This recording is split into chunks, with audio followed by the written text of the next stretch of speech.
Hi there, Jonathan, with you once again. So today we're at 4th of November, which is actually day 65 on this journey to 240k over the coming year.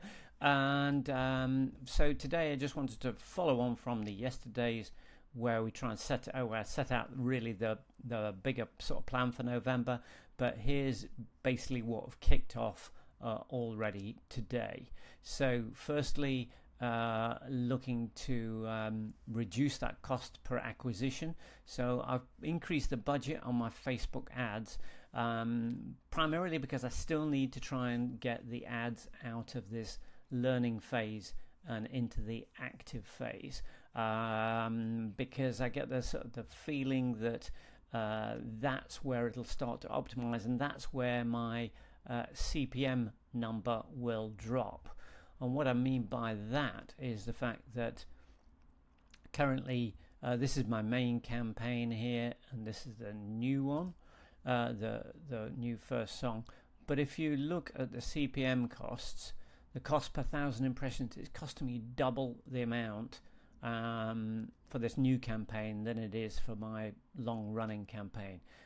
Despite the fact I've got good sort of click-through rates. So I'm speculating really that the CPM is down to the fact that it hasn't really fully optimized. The targeting is a little bit narrower, so that might have an impact on it.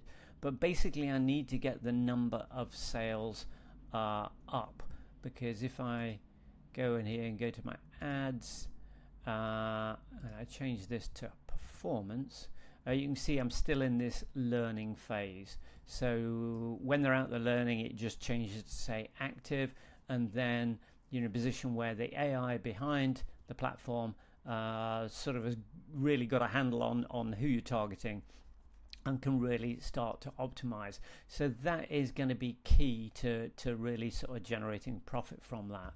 So as I said, there's a couple of things that I'm doing for that. One is basically just trying to spend more money with, and hopefully it not go horribly wrong as I spend more money and then don't get the sales. But I have to say, so far this funnel is doing well. Still incredibly early days, but we've got from the 2nd to the 4th, literally about less than 3 days. We're getting a good conversion rate on it. And I say I am running a split test, but I'll tell you about that in just a second. So that's one thing I'm doing. The second thing I'm doing is, again, to try and help with the cost per acquisition. I want to test the idea of doing some top of funnel ads. So these are ones that are ads that are going out very broadly. They're only trying to target an objective of engagement. So my current campaigns are always direct to sale, and that obviously is the highest expense audience. So I'm going to go to the other end of the scale and go, actually, let's try and show some videos from my course very broadly to people, and then those who start to engage with that, start to watch the video, I will then retarget them with the actual ad for the course.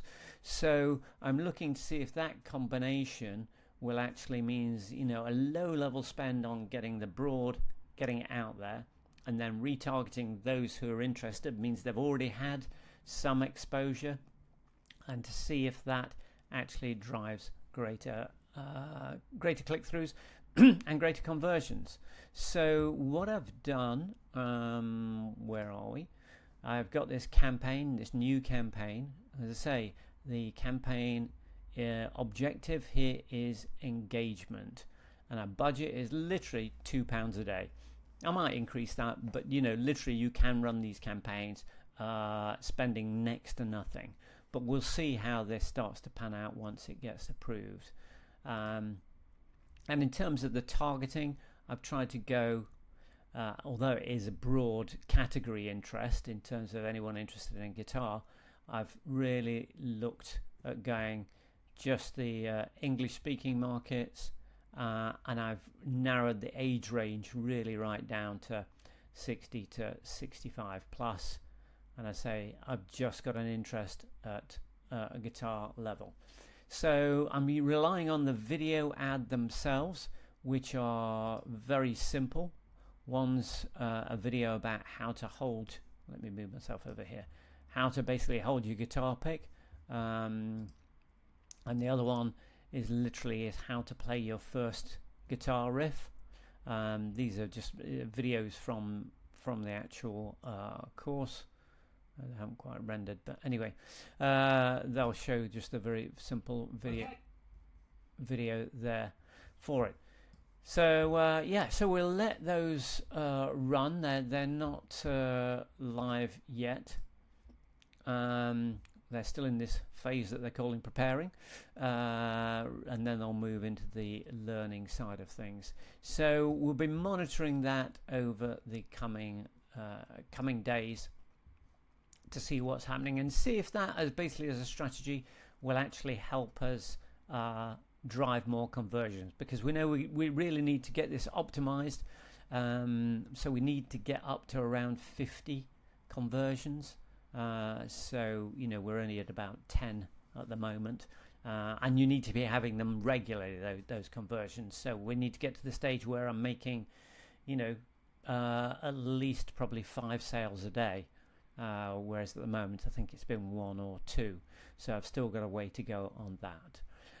And then the final thing that I've set off is this looking at trying to improve the average order value. So I'm split testing the page with 2 different order bump prices. So one at 27 and one at 17. That's right. Yeah, one at 27, one at 17. So the main product is priced at 37, and then I'm testing 2 different prices for the upsell, and we'll see how that performs. I say very early days, so we need to let that run at least a couple of weeks to get enough data from it. So that's what I've set up so far for November, and yeah, I'll try and add more to that tomorrow, so then we can literally just let them run once we've got some of these set up. But as I said yesterday, I'm going to be doing more on the riffs funnel as well, so I can't just ignore my old funnel, because obviously that's the one that's generating all the money right now. But anyway, so just for the time being, I need to get some things up and moving to get the new funnel working better. Okay, that's all good for now. And just where we are, we're at $358 today at about 3:30. So yeah, a bit on the low side, but we'll just see how things pan out for the rest of the day. All right, thanks very much, and catch up with you tomorrow. Bye for now.